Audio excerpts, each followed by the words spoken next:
Hello दोस्तों, एक बार फिर स्वागत है आपका हमारे चैनल पर। मेरा नाम है वरुण और हम बात कर रहे थे इतिहास की। इतिहास में आधुनिक भारतीय इतिहास को हम देख रहे थे और कांग्रेस के तृतीय चरण मतलब गांधीवादी युग की हम बात कर रहे थे। और इसी के तहत हमने उनके शुरुआती कुछ आंदोलनों पर डिस्कस कर लिया था, जैसे चंपारण हो गया, अहमदाबाद मिल मजदूर आंदोलन हो गया, खेड़ा सत्याग्रह हो गया। इसी समय चल रहा था पहला विश्व युद्ध और इसी प्रथम विश्व युद्ध के साथ साथ भारत में कुछ क्रांतिकारी घटनाएं भी हो रही थी। हमने डिस्कस किया था लास्ट वीडियो में कि यार क्रांतिकारी घटनाओं से क्या हो रहा था। क्रांतिकारी विचारधारा के वे लोग थे, ये विचारधारा भी यूरोप से आई विचारधारा थी जिसमें हिंसा का प्रयोग किया जा रहा था।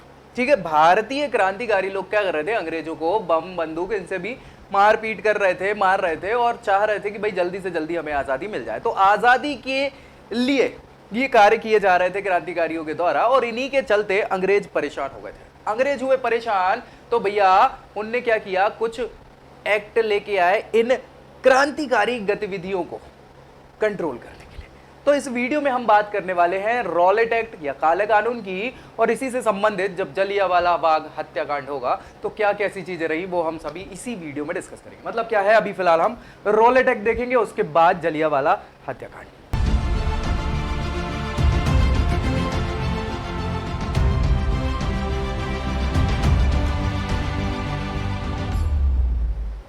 तो भैया चालू कर लेते हैं जल्दी से। देखो क्या हुआ, रॉलेट एक्ट है क्या। रॉलेट एक्ट की बात करें तो ये मार्च, कितने मार्च, 8 मार्च 1919 को आया था। और इसके पीछे का कारण वही था कि भैया भारत क्रांतिकारियों के प्रभाव को समाप्त करने और राष्ट्रीय भावना को कुचलने के लिए क्रांतिकारी गतिविधियां जो हो रही थी। तो होता ये था कि भाई आप क्रांतिकारी हो तो आपने क्या किया, अंग्रेज को मार दिया और भाग रहे हो, अंग्रेज पकड़ेंगे। अब बाकी के अफसर आपको मतलब जितने भी हैं सब पकड़ने पहुंचे, आप भाग रहे हो तो किसी भारतीय के घर में छुप गए। अब भारतीय के घर में छुप गए तो उस मोहल्ले में चेकिंग हो रही है, पूरे में पुलिस वाले ढूंढ रहे हैं आपको, और खटखटाया दरवाजा जिसके यहाँ आप छुपे हो उनके यहाँ से, जिसके यहाँ छुपे हो उनने दरवाजा खोला, उनसे पूछा कि क्यों भैया कोई व्यक्ति यहाँ आपके यहाँ तो नहीं आ गया है, ऐसा वैसा। तो भारतीय व्यक्ति है और उसने अंग्रेज को ही फोड़ा है तो हम तो सपोर्ट करेंगे ना, है ना। तो भाई हम क्या कहते थे कि नहीं यहाँ कुछ नहीं है, कैसा नहीं है। तो हम बचा रहे थे उन लोगों को, और ऑब्वियस सी बात है बचाना भी चाहिए। तो ऐसी कंडीशन में क्या है कि उनको बड़ी परेशानियां हो रही थी अंग्रेजों को। तो उन सारी चीजों को, राष्ट्रीय भावनाओं और क्रांतिकारी घटनाओं को कुचलने के उद्देश्य से मार्च 1919 में 8 मार्च को ये रॉलेट एक्ट, इसी को काला कानून भी कहा गया। क्या कहा गया भैया, काला कानून।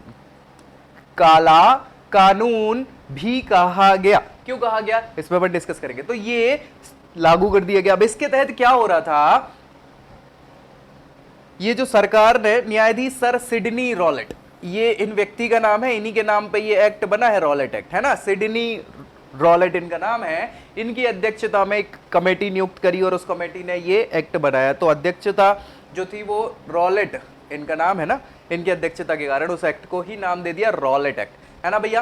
कमेटी ने 1918 ईस्वी में अपनी रिपोर्ट प्रस्तुत करी और कमेटी द्वारा जो सुझाव दिए गए उसके आधार पर केंद्रीय विधानमंडल में फरवरी 1919 को 2 विधेयक, कितने, 2 विधेयक लाए गए और इनको पारित कर दिया गया मई में। इन विधेयकों को रॉलेट एक्ट या काला कानून के नाम से जाना गया। ये हमने डिस्कस कर ही लिया।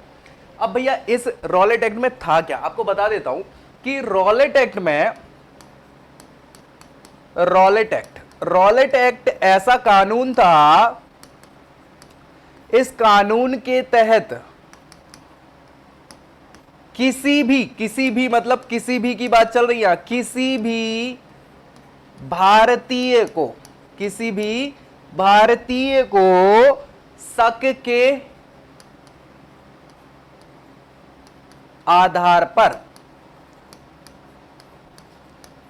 किस पर, शक के आधार पर उसको गिरफ्तार किया जा सकता था। क्या भैया, गिरफ्तार किया जा सकता था।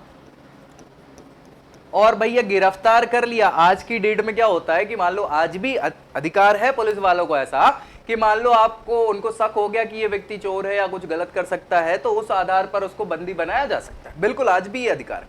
लेकिन आज हमें यह अधिकार भी दिया गया है कि अगर आपको कोई गिरफ्तार करता है तो उसके लिए आपको सबसे पहले तो उसका कारण बताया जाएगा। कारण बताने के बाद आपको वकील करने का अधिकार है, जो आपके पक्ष में केस लड़े। ठीक है, आप वकील करने के बाद कोर्ट में अपील भी कर सकते हो कि महोदय गलत तरीकों के कारण हमें गिरफ्तार किया गया है, हमारी कोई गलती नहीं है, और दलील मतलब दलील देना, अपनी बेगुनाही में अपने कुछ पक्ष रखना, ये सारी चीज तो हम ये चीजें अभी कर सकते हैं। लेकिन इस रॉलेट एक्ट के तहत इसमें ना ही कोई वकील किया जा सकता था, ना ही कोई अपील की जा सकती थी, और ना ही कोई दलील की जा सकती थी। तो इस कारण से इस एक्ट को नो वकील नो दलील नो अपील एक्ट भी कहा गया। समझ पा रहे हो ये किसके लिए लाया गया? उन क्रांतिकारी घटनाओं को रोकने के लिए और राष्ट्रीय भावनाओं को क्या करने के लिए? दबाने के लिए, कुचलने के लिए। तो इसके तहत क्या हुआ, भारत भर से हजारों लोगों को, कितने हजारों लोगों को क्या किया गया?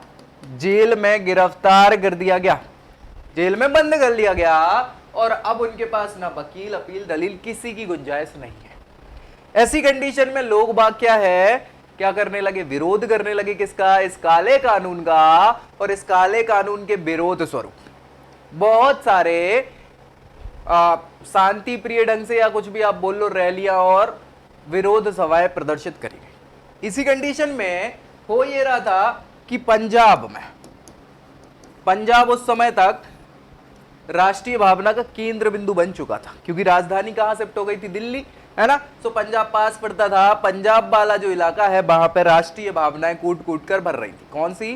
राष्ट्रीय भावनाएं। तो राष्ट्रीय भावनाओं के लिए यहां पे बहुत सारी क्रांतिकारी घटनाएं पंजाब में देखी गई थी। उन्हीं कंडीशंस के तहत दो प्रमुख राष्ट्रवादियों को, जैसे बोल सकते हैं डॉक्टर सैफुद्दीन किचलू और उनके सहयोगी थे सत्यपाल, इनको क्या किया गया? इस रॉलेट एक्ट के तहत गिरफ्तार कर लिया गया। अमृतसर के ये थे। तो इनके विरोध स्वरूप, मतलब इनके विरोध नहीं, वो इस कानून के विरोध स्वरूप जो इनके सहयोगी लोग थे, इनके समर्थक थे, वो शांति प्रिय ढंग से इनकी रिहाई की मांग कर रहे थे। कहां पे?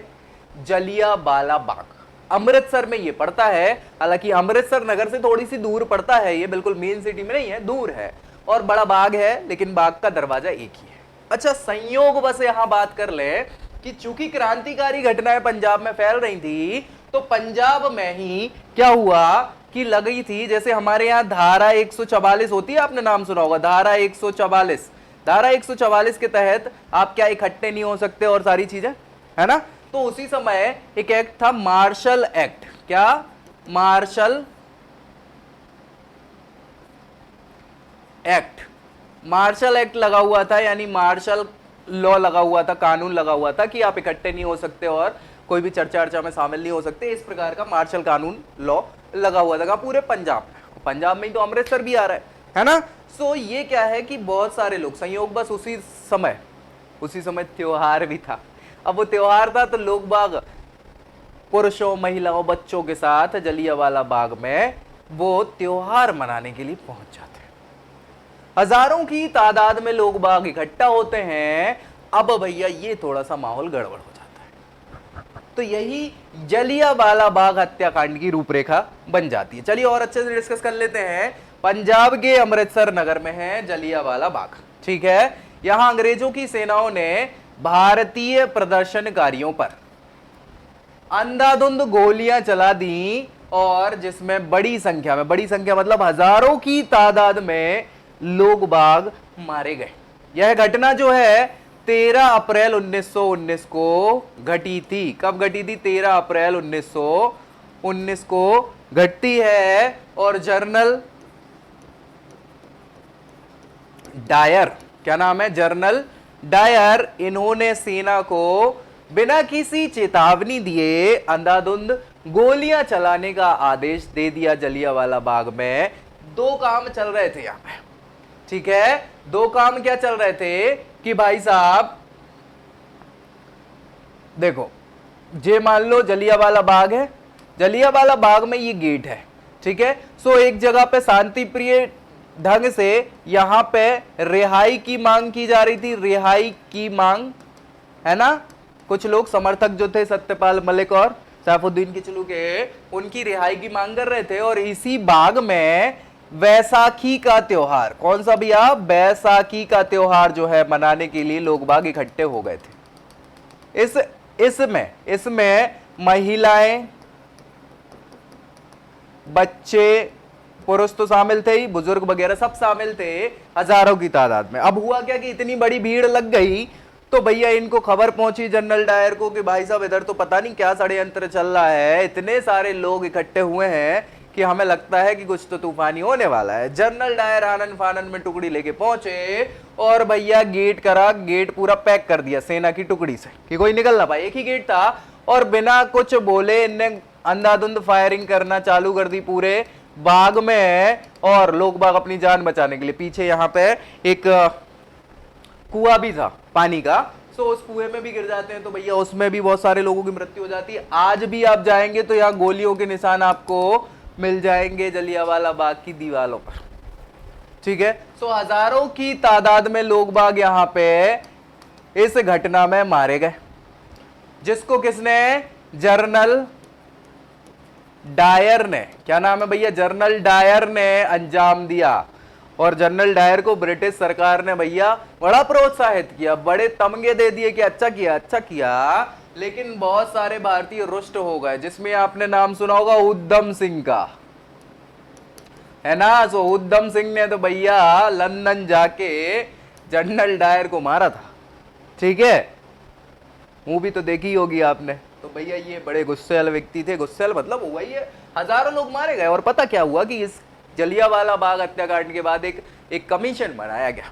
कमीशन में बताया गया कि नहीं भैया बस 376 लोग मरे थे, ज्यादा नहीं मरे हैं, 376 मारे हजारों लोग थे आपने। तो सरकारी रिपोर्ट में तो कम आंकड़ा दे दिया आपने, है ना।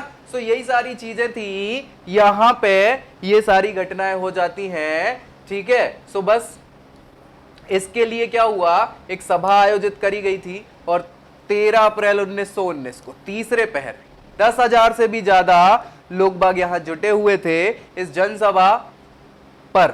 क्योंकि देखो मार्शल एक्ट लगा हुआ था, मार्शल कानून लगा हुआ था, लॉ लगा हुआ था जहां पे आप इकट्ठे नहीं हो सकते। अब गांव के लोगों को नहीं रहती जानकारी यार, और कोई बिल्कुल बीचों बीच तो अमृतसर के है नहीं वो जलियांवाला बाग, वो दूर था।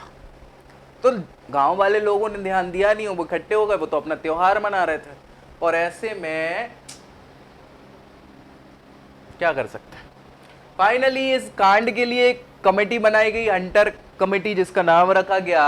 और हंटर कमेटी ने क्या करा, 1 अक्टूबर को इसकी स्थापना करी।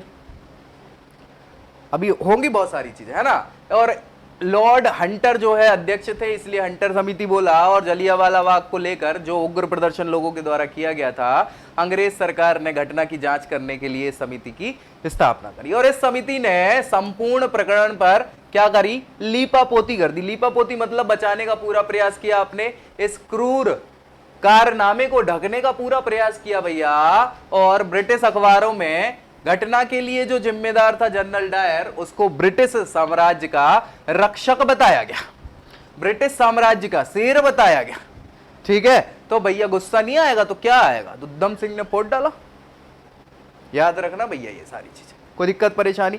इस सारी घटना के विरोध में जितने भारतीय नेता थे, भारतीय जितने बड़े बड़े नेता थे, उन सारे नेताओं ने अपनी उपाधियां त्याग दी जो उन्हें ब्रिटिश सरकार से मिली थी, ठीक है भैया। उपाधियां त्याग दी, जैसे केसरे हिंद, सर की, नाइटहुड की, ये सारी उपाधियां जो है बड़े बड़े राजनेताओं को जो अंग्रेजों ने दी थी, सारी उपाधियां त्याग दी, ठीक है भैया। याद रहेंगी ये चीजें। और इसी के बाद क्या है कि खत्म हो रहा है पहला विश्व युद्ध। अब पहला विश्व युद्ध की रूपरेखा थोड़ी सी समझ लो, क्या हुआ था पहले विश्व युद्ध में।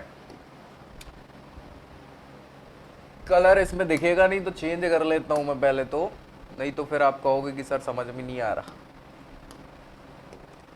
ठीक है। देखो भैया, प्रथम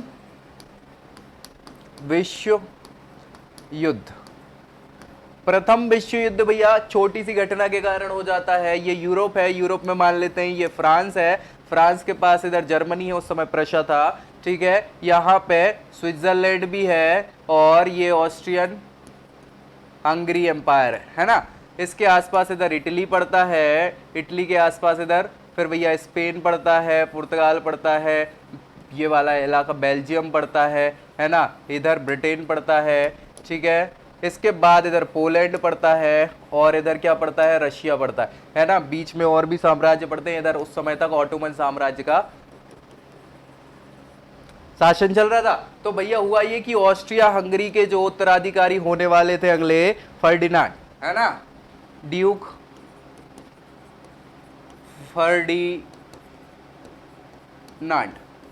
फर्डिनांड जो है वो घूमने जाते हैं सर्बिया, है ना, सर्बिया जाते घूमने, तो इनकी गोली मार के हो जाती हत्या। अब ये ऑस्ट्रिया वाले इनसे बोलते हैं कि भैया ये जो हुआ है इसका हमें पूरा का पूरा क्या चाहिए, क्या चाहिए, हर जाना चाहिए भाई साहब, आप दो नहीं तो हम वोट डालेंगे आपको। तो अब जो सर्बिया के लोग हैं उनकी जो जाति है वो स्लाव जाति के लोग हैं, जो रशिया में भी पाई जाती है। तो रशिया के जार से इन्होंने मदद मांगी कि भैया ये तो फोड़ने पे तुला है, क्या करें। तो रशिया के जार ने कहा कि हम आपका सपोर्ट करेंगे। जब आपका सपोर्ट करेंगे, ऑस्ट्रिया हंगरी ने यहाँ पे जर्मनी से क्या कर लिया, ट्रीटी थी, तो जर्मनी इनके सपोर्ट में आ गई। अब जर्मनी इनके सपोर्ट में आई तो रशिया के साथ फ्रांस का एक समझौता हुआ था कि अगर आप पे कोई अटैक करेगा या हम पे कोई अटैक करेगा तो अपन आपस में सहयोग करेंगे। तो ऐसी कंडीशन में फ्रांस भी तैयार हो गया कि हम भी क्या करेंगे, आपका सपोर्ट करेंगे। तो जर्मनी ने इधर सपोर्ट किया, है ना। तो जर्मनी ने देखा कि यार ये रशिया की सेना को आने में तो टाइम लगेगा, अपन पहले छोटे से फ्रांस को खत्म कर देते हैं। तो यहाँ से घुस के जाना होगा बेल्जियम से। बेल्जियम से बोलते हैं कि रास्ता दो, तो बेल्जियम कहता कि नहीं भैया हमें नहीं पड़ना इस युद्ध में। तो जर्मनी कहला तो पहले हम आपको फोड़ेंगे। अब बेल्जियम बेचारा छोटा छोटा देश है और लड़ाई झगड़े में पसंद करता नहीं है, तो उसका सपोर्ट कौन कर रहा था, ब्रिटेन कर रहा था। जैसे ही जर्मनी ने बोला कि हम बेल्जियम को मारेंगे, तो ब्रिटेन कहता आप कैसे मारोगे, हम आ रहे हैं, रुक जाओ। तो ऐसी कंडीशन में यहाँ पे एक पक्ष हो गया, कौन सा, ऑस्ट्रिया, ऑस्ट्रिया के साथ यहाँ जर्मनी, जर्मनी के बाद में फिर जब इतने सारे जुड़ रहे थे तो ऑटोमन साम्राज्य भी क्या है, इनका सपोर्ट करता है। तो एक पक्ष ये हो गया। दूसरा पक्ष कौन सा था, रशिया, रशिया के साथ यहाँ पे फ्रांस, फ्रांस के साथ यहाँ पे ब्रिटेन। बाद में रशिया हट जाता है, उनकी यहाँ क्रांति हो जाती है, लेकिन अमेरिका जुड़ जाता है यहाँ पे, ठीक है। सो ये होता है, हारते कौन है, ये लोग हार जाते हैं, जीतते कौन है, ये लोग जीत जाते हैं। तो जर्मनी को सबसे ज्यादा घाटा होता है, ठीक है, समझ पा रहे हो। ये युद्ध जो है शुरुआत इसकी होती है 1914 में और 1918 तक खत्म होता है, लेकिन फाइनली 1919 माना जाता है। तब तक सारी संधि व्यवस्था वगैरह, बरसाए की संधि वगैरह होती है, तो उसके साथ ही ये युद्ध खत्म माना था। तो इसी समय क्या है, गांधी जी भी भारत आ गए थे, भारत आ रहे थे तभी शुरुआत हो गई थी। और इसी बीच में इनने चंपारण कर दिया 1917 में, फिर अहमदाबाद मिल मजदूर कर दिया 1918 में, खेड़ा सत्याग्रह 1918 में, जलियांवाला बाग हो गया 1919 में। इन सारी घटनाओं से दुखी हो गए थे, है ना। और फिर क्या हुआ कि जब यहाँ पे ये हार हुई किसकी, इन लोगों की, तो जर्मनी पे बहुत सैंक्शन लगे। ऑटोमन साम्राज्य ये क्या था, क्या का राजा जो है तुर्की का राजा हुआ करता था, वही खलीफा हुआ करता था, इस्लाम जगत में सबसे बड़ा पद हुआ करता था। तो ऐसी खबर आ रही थी कि जो तुर्की के खलीफा है उनकी शक्तियों को भी कम किया जाएगा। तो इस्लाम जगत के लोग परेशान थे। अब भारत में तो इस्लाम धर्म के लोग भी रहते हैं ना भैया, तो भैया ये लोग परेशान थे। तो ऐसी कंडीशन में खिलाफत आंदोलन चलाया गया। क्या चलाया गया, खिलाफत आंदोलन चलाया गया। अब खिलाफत आंदोलन का जो है प्रतिनिधित्व कर रहे थे कौन कर रहे थे,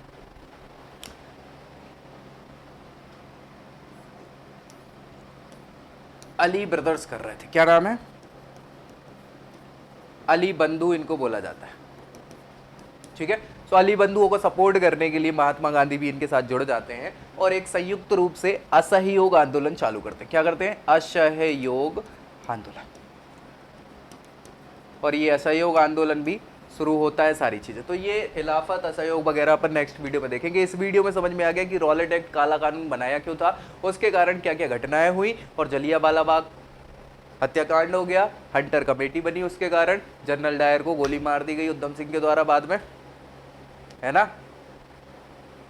अलग कहानी है, कभी बताऊंगा, पूरी कहानी बताऊंगा। वैसे मूवीज देख चुके हैं तो आपको पता ही है सच्चाई क्या है, ठीक है। चलिए, तो ये सारी चीजें हो गई इस वीडियो में। नेक्स्ट वीडियो में हम डिस्कस करेंगे किसके बारे में, खिलाफत और असहयोग आंदोलन के बारे में। तो मिलते हैं नेक्स्ट वीडियो में, तब तक के लिए जय हिंद।